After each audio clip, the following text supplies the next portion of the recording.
I know words. I have the best words.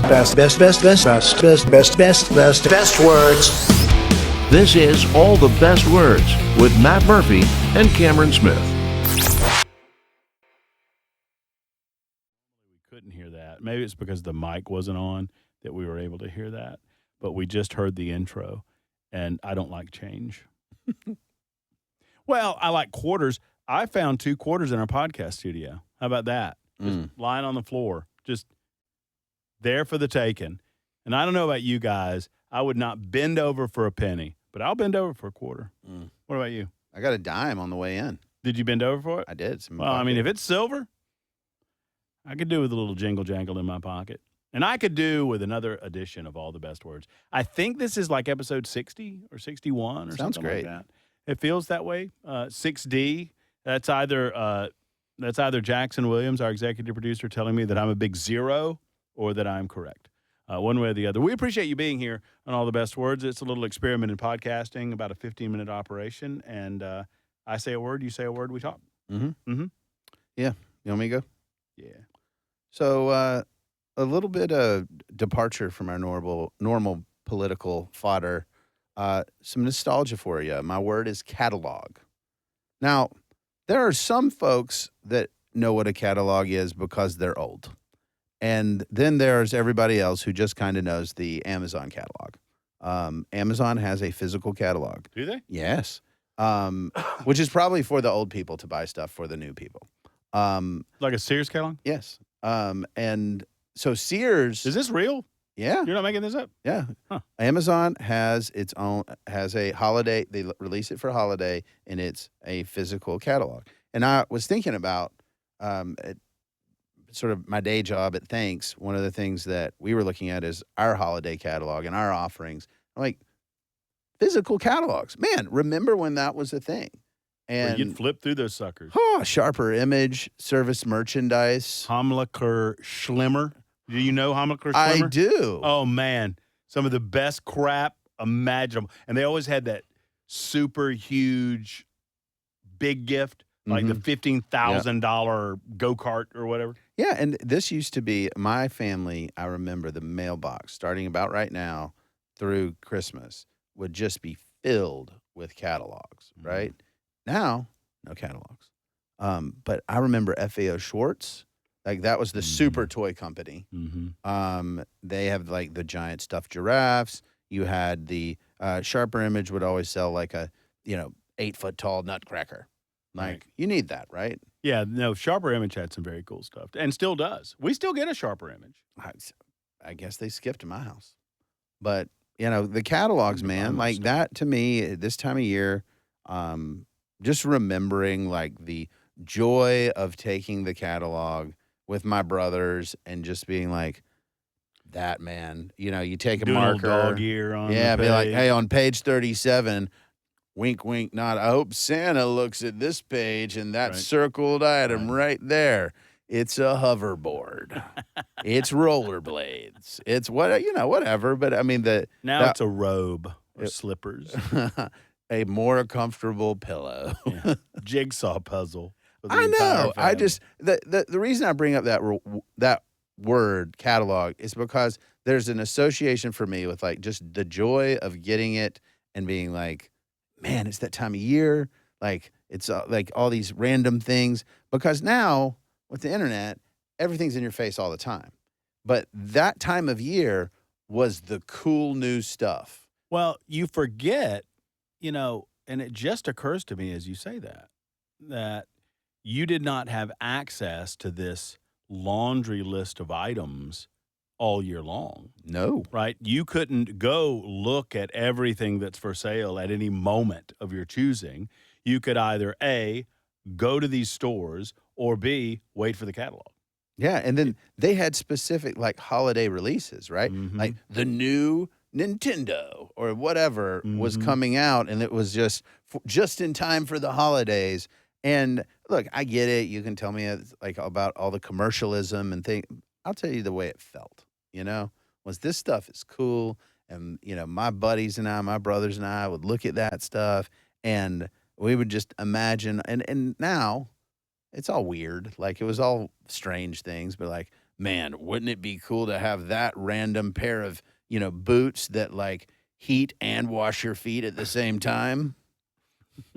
Is that a thing? I don't know. Does that exist? But that's like That should exist. Sharper Image was full of the things that you were like, there's no practical utility for this thing at all, and I want it. And 100% you want it. Right. And it's in wood or brass. Right. And you can get it in either way, but brass is going to cost a little bit more money. Right. I used to love the catalogs, and yeah, you're right. There's a little bit of nostalgia there, but you get it all year now, and it just feels a little different. I'll tell you what else feels a little bit different, and yours is a little bit holiday themed. My word is going to be a little holiday themed as well. And I'll explain. My word is Fonzie. Fonzie, as in Arthur Fonzarelli, as in the Fonz, as in one of the central characters on Happy Days, which for you Jacksons in the listening audience was you know what Happy Days is? Yeah. I mean, you can respond if you choose. I don't think y'all can hear me. It's a sitcom. It's a sitcom from the 1970s, early 1980s. Fonzie, you remember Fonzie? Yes, I remember Fonzie. Back in the olden times. It's where we get the still phrase. Can't hear you, but It's where we get the phrase "jump the shark" from. That's exactly right. So if you understand the phrase, kids, the phrase "jump the shark" came from Happy Days because there was an episode on Happy Days where Fonzie literally jumped a shark. Yes. On his surfboard behind, he was like, or was he on skis? Skis. He was on skis, but he had his leather jacket on Yes. with his swimming trunks. Yes. And even as a child, I looked at that and went, that's stupid. Right. That's dumb. And it was a harbinger of the end of Happy Days. Right. When you jump the shark, that means, you know what, you've run out of story ideas and it's time to just call it a series. Well, Fonzie is my most memorable Halloween costume. We were poor people when I was growing up. We were frugal and poor, which is a damned combination. And so my grandfather was not about to let my grandmother spend large amounts of money on Halloween costumes.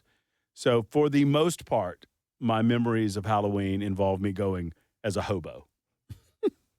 Right? Yeah. Just find the worst of your clothing and put all of that on at once, and then put a red bandana around a stick and put on my grandpa's hat and put some stubble on my face, shoe polish, and I'm a hobo. That's a good one. It's a good one. But one year, I begged my grandmother to buy me the Fonzie outfit. And instead, so it was basically a mask.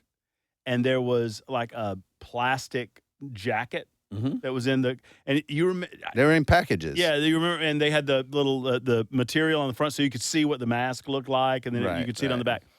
And my grandmother went a step further, that she went to Kmart and she bought me an actual fake leather jacket, not a plastic fake leather jacket like came with the package. So it was still a fake leather jacket, but it was just a better fake leather jacket. I was so proud. That's a big deal. I loved that Halloween costume. But the reason I bring it up, Halloween used to be for kids. Yes. And the adults have ruined it. Yep. Right? And I'm sorry, I'm going to a Halloween party. I'm Right. dressing up.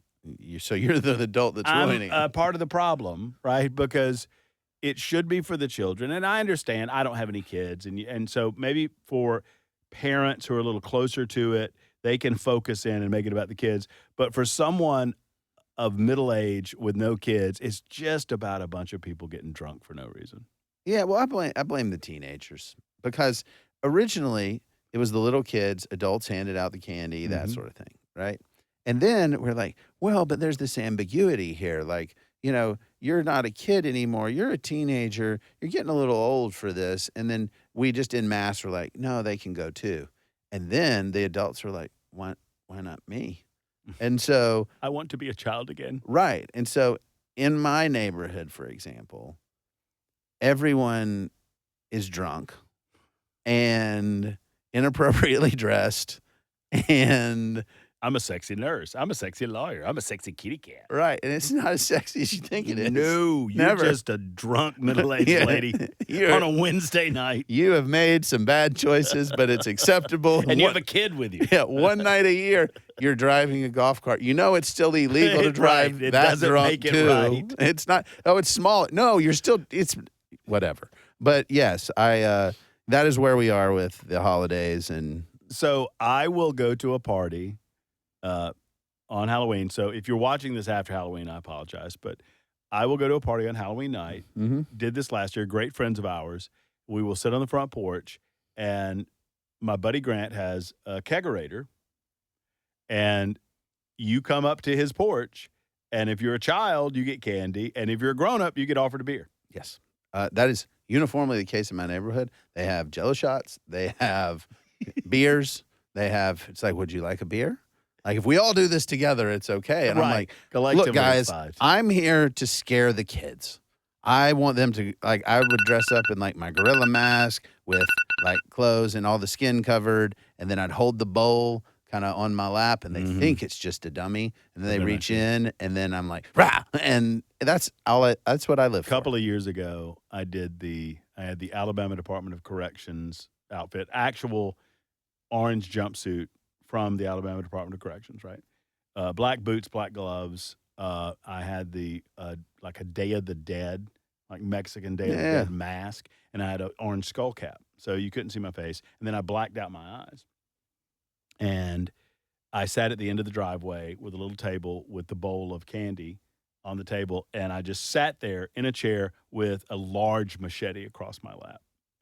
And just, I mean, I don't know why it gives me so much pleasure. It's fun. Just the fun, that watching the kids' faces as they walk up and the uncertainty. They knew that I was a human being, but they had no idea what I was going to do. And I never did anything, but just watching the trepidation. Oh no! I'm glad you didn't machete the kids, Matt. That's good. Yeah. In my kids this year, this is real quick. This is kind of funny. I look at our Amazon orders. I'm like, sweetie, why do we have all this hazmat gear? And she said, well, it was actually cheaper to buy actual hazmat gear than the biohazard costume. So I just bought a bunch of hazmat suits for the boys, and it fits. There you go. Yeah. Happy Halloween, everybody. Yeah. Enjoy your catalogs. I hope you still get them. That's going to do it for a fun edition of All the Best Words. My name's Matt Murphy, and I say all the best words. My name's Cameron Smith, and I write all the best words. Give us a thumbs up. We'll see you next time.